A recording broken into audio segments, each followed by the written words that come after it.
Hi, hello, నమస్తే. నేను మీ మోహన్ని. ఎవరైనా పెళ్ళైన తర్వాత పెళ్ళాం చేతిలోనో లేదా ఇతరుల చేతిలోనో దెబ్బలు తింటారు. అందరూ కాదులేండి.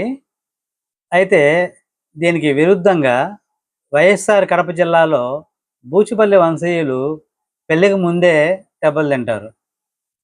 దీనికి సంబంధించి ఒక కథ ప్రచారంలో ఉంది.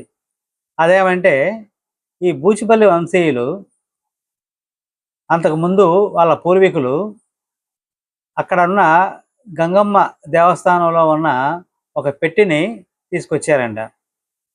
ఆ పెట్టెని తీసుకొచ్చిన తర్వాత తెరిచి చూస్తే అందులో 5 చెర్నాకోళ్ళు ఉన్నాయి. తమ తప్పు తెలుసుకొని మళ్ళా తీసుకెళ్ళి ఆ గుడి దగ్గర పెట్టేశారు ఆ బూచిపల్లి వంశీయులు.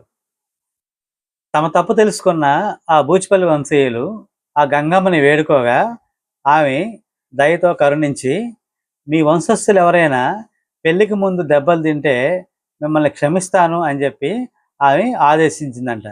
ఆమె ఆదేశానుసారం ఇప్పటికీ ఆ బూచిపల్లి వంశీయులు ఈ దెబ్బలు తినే కార్యక్రమాన్ని కంటిన్యూ చేస్తూ ఉన్నారు.